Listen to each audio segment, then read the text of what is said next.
तो जैसा कि लास्ट एपिसोड में हम लोगों ने देखा था कि फेंगहान वो एक डीमन लॉर्ड के साथ फाइट कर रहा था और वो डीमन लॉर्ड फेंगहान को तकरीबन मारने ही वाला होता है। इतने में अचानक फिर यान वो फौरन से बाहर निकल आता है और फेंगहान के साथ मिलकर फिर वो दोनों ही डीमन लॉर्ड को बहुत ही बुरी तरह से मारना शुरू कर देते हैं, जिसके बाद फिर डीमन लॉर्ड अपनी ब्लड थर्स्टी सोर्ड बाहर निकाल लेता है जो कि इतनी खतरनाक होती है कि उसका हर एक slash attack heavenly cutting slash attack की तरह होता है और हर एक चीज को काटते हुए आगे जा रहा होता है। ये देखकर फेंगहान उस कोल्ड्रोन के जरिए अपनी जान बचाता है, मगर जब वो डीमन लॉर्ड उस कोल्ड्रोन पर ही हमला करता है तो उसकी सोर्ड वहां पर अटक जाती है और इतने में फेंगहान और यान दोनों ही फिर एक साथ ही उसके ऊपर टूट पड़ते हैं।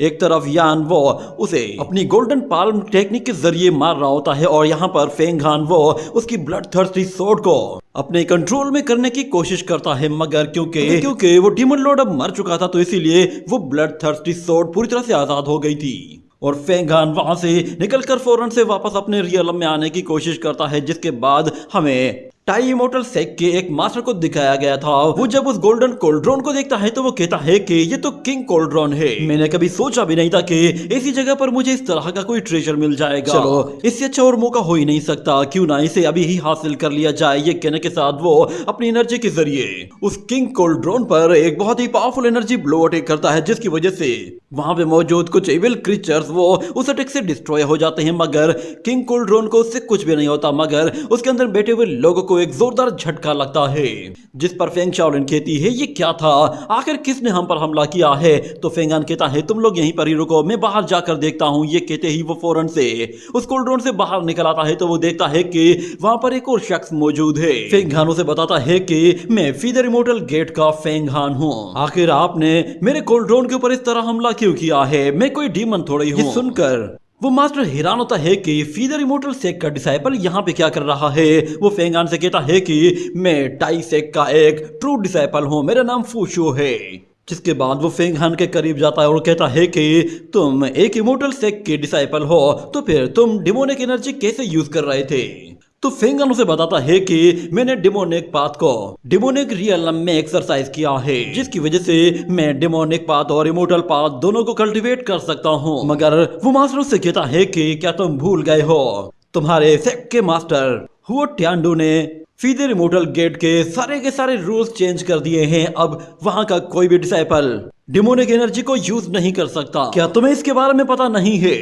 तो फेंगहान कहता है कि वो ट्यांडू को अपने रूल्स पर फिर से रिव्यू करना चाहिए और मैं इस बात को लेकर सुप्रीम मास्टर के पास भी जाने वाला हूं ताकि वो इसके बारे में कोई डिसीजन ले सके। अगर मुझे बताओ तो सही कि तुम मुझसे ये सवाल क्यों पूछ रहे हो। तो फूशो कहता है कि मैं तुम्हारा सीनियर हूं और मैं तुम्हें याद दिला रहा हूं कि तुम्हारे रूल्स क्या हैं। तो फेंगहान कहता है मुझे आपकी कोई जरूरत नहीं, प्लीज अपनी अच्छी सी राय अपने पास रखिए, मैं खुद से हर एक चीज डिसाइड करता हूँ। तो फूशो कहता है कि हमारे इंपीरियल सेक्ट ने डीमन कमांडर के डेथ के वारंट जारी किए हैं और जितने भी इमोर्टल सेक्ट हैं वो सारे के सारे इस ऑर्डर को फॉलो कर रहे हैं। ये सुनकर फेंगहान हैरान हो जाता है कि क्या तुम लोग वाकई में डीमन जनरल को मारना चाहते हो। तो वो मास्टर कहता है कि हाँ, तुम भी एक इमोर्टल पाथ को ज्वाइन कर रहे हो, इसका मतलब यह है कि तुम्हें भी इस ऑर्डर को फॉलो करना चाहिए। तुम अब मेरे साथ डीमन कमांडर को मारने के लिए चलो, अगर तुम मेरे साथ नहीं जाना चाहते तो फिर मुझे बता दो। ये कहने के साथ वो फौरन से अपने हाथों से एनर्जी जनरेट कर लेता है। उसे पता था कि फेंगहान उसे मना कर देगा, जिसके बाद वो फेंगहान को मारकर उसका कोल्ड्रोन छीन लेगा। मगर फेंगहान यहाँ पर चालाकी से काम लेता है और वो कहता है कि डीमंस को मारना है, ये तो बहुत अच्छी बात है, मैं इस काम में तुम्हारा साथ जरूर दूंगा। ये सुनकर फूशो को एक झटका सा लगता है, वो फौरन से अपनी एनर्जी को गायब कर देता है और अपने लड़ने का इरादा भी कैंसिल कर लेता है और कहता है कि अगर वाकई में ऐसा है तो फिर ठीक है, तुम मेरे साथ चलो, हम लोग डीमन कमांडर को आज ही खत्म करेंगे। ये कहने के साथ ही वो फेंगहान को लेकर वहां से जाने लगता है। तो फेंगहान वो उस कोल्ड्रोन को अपने पास रखता है और उसके पीछे पीछे चला जाता है। मगर लोंगशुआन कहती है कि डीमन कमांडर आम वॉरियर नहीं है कि जिसे इतनी आसानी से हराया जा सके, हम इतने बड़े मैटर में इन्वॉल्व नहीं हो सकते, हमें यहाँ से चले जाना चाहिए था। मगर फेंगहान कहता है कि तुम बेफिक्र हो जाओ, मुझे अच्छी तरह से मालूम है कि इस मास्टर के दिल में खोट है और ये मुझे किसी जाल में फंसाना चाहता है, मगर मैं भी मौका देखते ही पहले ही इस पर वार करूंगा और इसे अपने जाल में फंसाने की कोशिश करूंगा। देखते हैं कि आखिर में कौन किस पर हंसता है। जिसके बाद फेंग शाओलिन कहती है तुम बेफिक्र हो जाओ, मैं जानती हूँ कि फेंगहान बहुत चालाक है, वो अपनी टेक्निक के जरिए उसे फंसा ही लेगा। मगर फिर हमें दिखाया जाता है कि फेंगान वो ड्रैगन स्क्रिप्चर के अंदर आता है और वो यान से पूछता है, बताओ क्या तुमने उसे रिफाइन कर लिया? तो यहाँ पर यान उस ब्लड थर्स्टी सोर्ड को रिफाइन कर रहा होता है, मगर वो सोर्ड अभी भी कंप्लीटली रिफाइन नहीं हुई थी। और यान उससे कहता है कि मैं येलो स्प्रिंग वाटर का इस्तेमाल करके इसे रिफाइन करने की कोशिश कर रहा हूँ और ये सोर्ड तकरीबन रिफाइन होने ही वाली है। तो फेंगान कहता है, ठीक है, अब बाकी का काम तुम मुझ पर छोड़ दो। ये कहते ही वो फौरन से उस सोर्ड को रिफाइन करने का बाकी का प्रोसेस खुद से हैंडल करने की कोशिश करता है। और जैसे ही वो उस सोर्ड को पकड़ता है तो उसे अजीब अजीब फ्लैशबैक्स आना शुरू हो जाते हैं, जैसे कि वो एक बैटल के बीच में मौजूद हो और उसके आसपास बहुत सारे वॉरियर्स हो। अजीब तरह के विजुअल्स आ रहे थे, जिसके बाद फेंगान अपने आसपास आने वाले लोगों को मारने की कोशिश करता है और वो ब्लड थर्स्टी सोर्ड उसके साथ न जाने क्या कुछ करती जा रही होती है। मगर फेंगान वो आहिस्ता आहिस्ता उस सोर्ड को रियलाइज करना शुरू कर देता है और आहिस्ता आहिस्ता वो सोर्ड उसके कंट्रोल में आना शुरू हो जाती है। फेंगान के आसपास मौजूद वॉरियर्स वो उस पर अटैक कर रहे होते हैं और उससे फेंगान को इंजरीज भी हो रही होती हैं, मगर रियलिटी में वहां पर कुछ भी नहीं होता। वो सोर्ड ही होती है जो कि फेंगान को अपने आप को कंट्रोल करने नहीं दे रही थी। मगर जैसे तैसे करके फेंगान अपना ब्लड सिग्नेचर उस सोर्ड में इंजेक्ट कर ही लेता है, जिसके बाद वो सोर्ड उसके कंट्रोल में आ जाती है और फूशो वो फेंगान की तरफ देखता है और कहता है कि मुझे इसके अंदर से एक स्ट्रॉन्ग डिमोनिक एनर्जी फील हो रही है। और यहाँ पर फेंगान कहता है कि मैंने ब्लड सिग्नेचर को रीराइट कर दिया है, मगर मैंने अगर जरा सी भी गलती कर दी तो ये सोर्ड मेरी भी जान ले सकती है। मगर शुक्र है कि मेरे अंदर वो डिवाइन वुड ट्री मौजूद है जो कि उस किलिंग ऑरा को और उन किलिंग इंटेंशंस को उस सोर्ड के अंदर वापस से सप्रेस कर रहा है।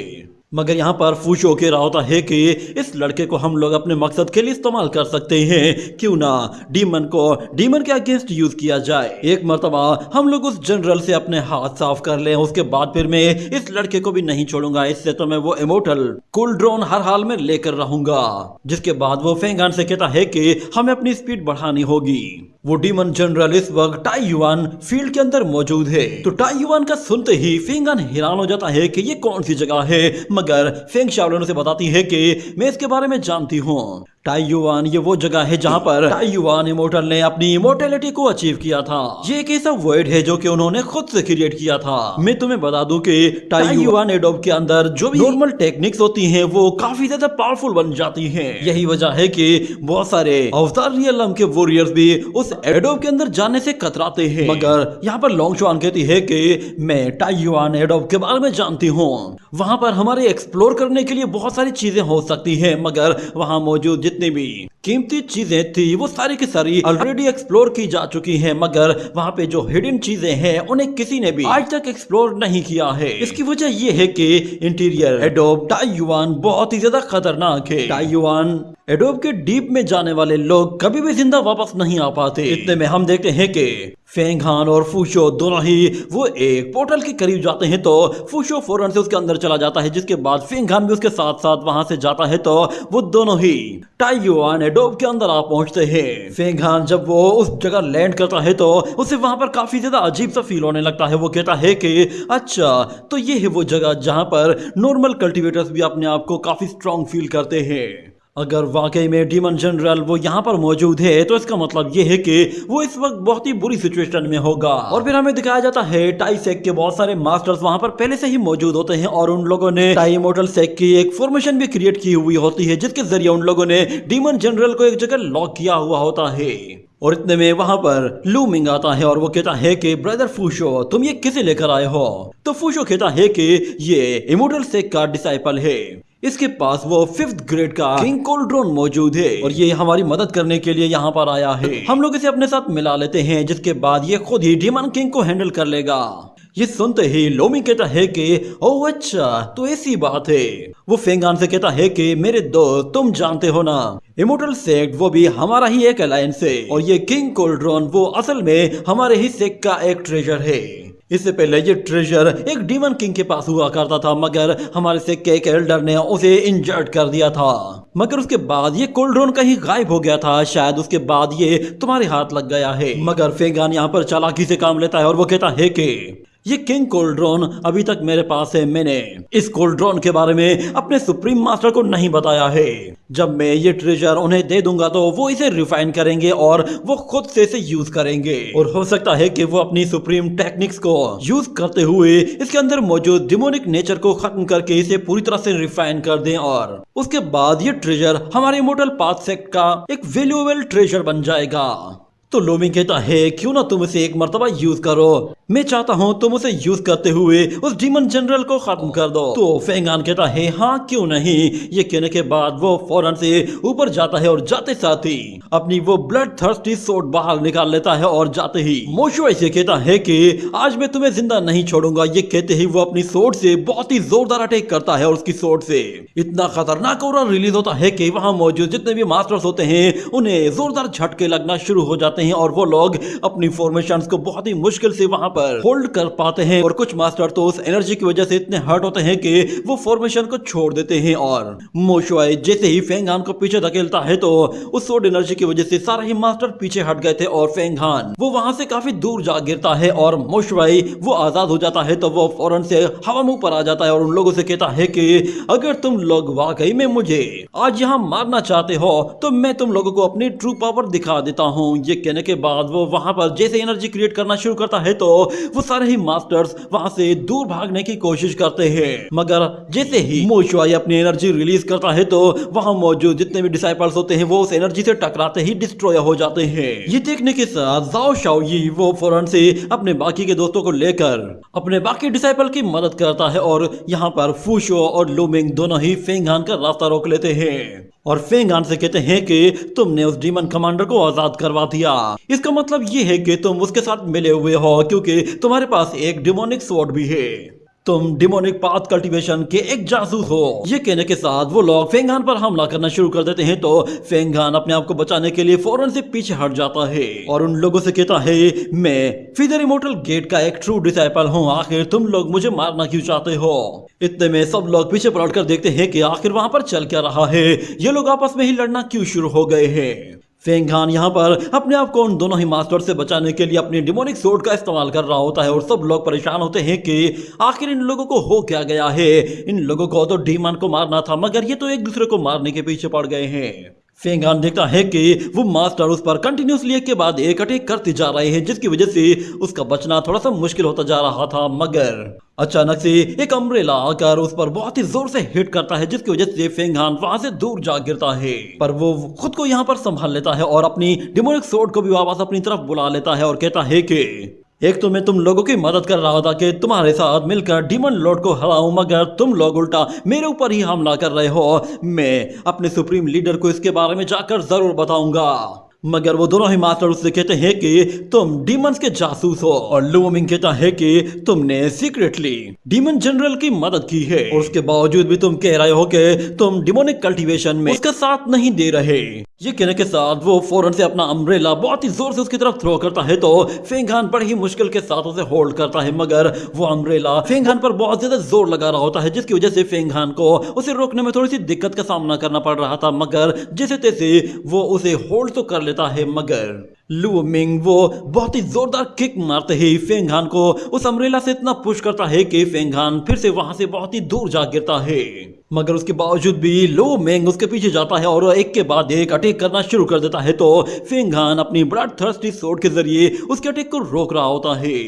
मास्टर लूमिंग काफी ज्यादा फास्ट होता है और उसके स्किल्स भी काफी लाजवाब होते हैं, और ऊपर से उसका अम्ब्रेला इतना ज्यादा स्ट्रांग होता है कि फेंगान उसका मुकाबला ही नहीं कर पा रहा था।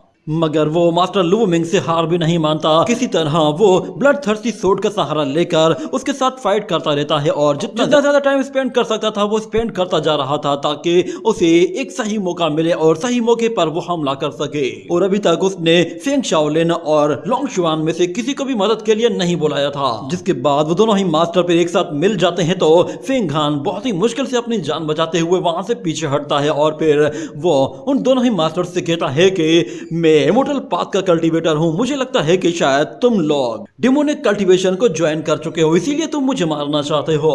ये कहने के बाद वो लोग दोबारा से एक दूसरे के साथ लड़ना शुरू हो जाते हैं और यहाँ पर हमें जाओ शाओये को दिखाया जाता है। वो अपने बाकी दोस्तों से कहता है कि इस डीमन जनरल को मैं हैंडल करता हूँ, तुम लोग जाओ और उस गद्दार को सबक सिखाओ, हम लोग किसी को भी इस तरह दगाबाजी करने नहीं देंगे। ये कहने के बाद वो सारे के सारे मास्टर फेंगान के सामने आकर खड़े हो जाते हैं और मास्टर फूशो सब लोगों से कहता है कि जरा संभल कर, ये लड़का डिमोनिक पोजीशन में है, यानी कि इसके अंदर डिमन आ चुका है, जिसका मतलब साफ है कि ये लड़का अब डिमोनिक पाथ ऑफ कल्टीवेशन का डिसाइपल बन गया है, इसके अंदर इमोर्टल लाइनेज खत्म हो चुकी है। तो वहां पे मौजूद एक मॉन्क कहता है कि चलो तो फिर आज ही इसका ये डिमन इसकी बॉडी से निकालते हैं और इससे ज्यादा बातें करने की भी कोई जरूरत नहीं। इतना कहने के बाद वो लोग फौरन से फेंगान को पकड़ने के लिए अपनी पावरफुल टेक्निक्स का इस्तेमाल करते हैं और उनके जितने भी ट्रेजर्स होते हैं वो सारे के सारे एक साथ ही यूज कर देते हैं, जिसकी वजह से वो लोग फेंगान को एक बड़े से डोमेन के अंदर लॉक कर देते हैं और फेंगान के पास बाहर निकलने का कोई भी ऑप्शन नहीं होता।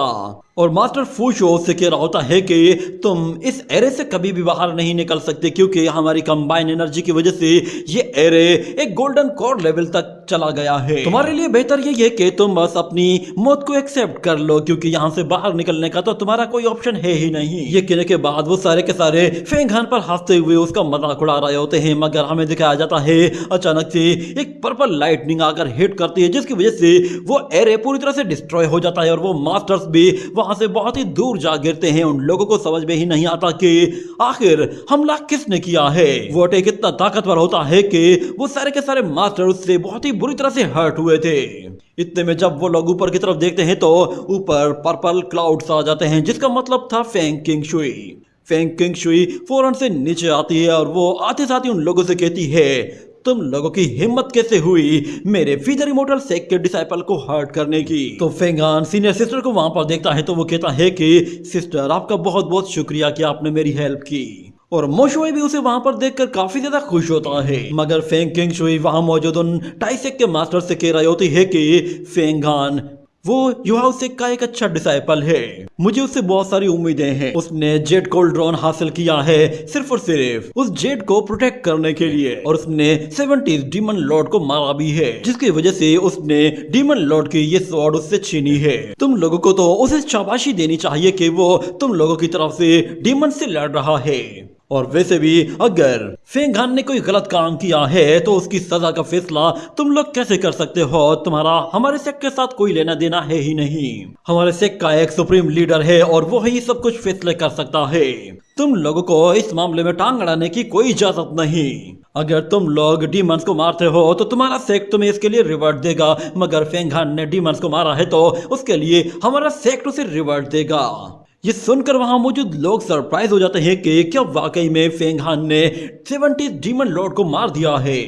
मगर यहाँ पर फूशो के दिमाग में एक आइडिया आता है। वो फेंग किंग शुई से कहता है कि तुम तो फीदर इमोर्टल सेक की डिसाइपल हो, तो फिर तुम हमें एक डीमन को मारने से क्यों रोक रही हो। तो फेंग किंग शुई कहती है कि फेंगान न सिर्फ फीदर इमोर्टल सेक का डिसाइपल है, बल्कि वो मेरे हेवन असेंशन सेक का भी डिसाइपल है, और तुम लोग मुझे इसलिए रोक रहे हो कि तुम लोग मेरे सामने मेरे डिसाइपल को मारना चाहते हो। अगर उसने कोई क्राइम किया भी है तो उसे सजा देने का हक सिर्फ हमारा है, मगर उससे पहले हम लोग पूरी तरह से इन्वेस्टिगेशन करेंगे और पता लगाएंगे कि आखिर फेंगान ने ऐसा क्यों किया है। जब तक हम लोग किसी डिसीजन तक नहीं पहुंच जाते तब तक आप लोगों का इस पर अटैक करने का कोई भी हक नहीं बनता।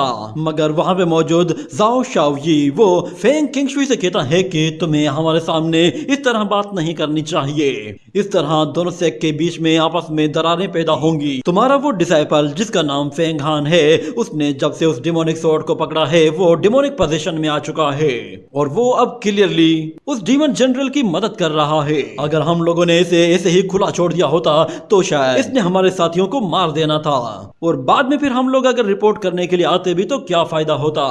वैसे भी हम लोग इसे पकड़ने के बाद तुम्हारे फीदर इमोर्टल सेक के ही हवाले करने वाले थे। मगर फेंगान कहता है कि अब मुझे समझ में आने लगा है, वो तुम ही थे जिसने जानबूझकर अपने 2 डिसाइपल्स को मेरे पास भेजा था। ताकि वो लोग पहले ही मेरा काम तमाम कर दें। मैं डिमोनिक पोजीशन में जाना ही नहीं चाहता था, मगर तुम लोगों ने मुझे मजबूर कर दिया था ताकि मैं डिमोनिक ट्रेजर्स का इस्तेमाल कर सकूं। तुम लोग डीमन से कम नहीं हो, तुम लोगों ने जानबूझकर मुझे डिमोनिक सोर्ड यूज करने पर मजबूर किया है। तुम लोगों को लगा कि शायद तुम लोग मुझे बहुत ही आसानी से मार दोगे, जिसके जरिए तुम लोग हेवनली मेरिट हासिल करोगे।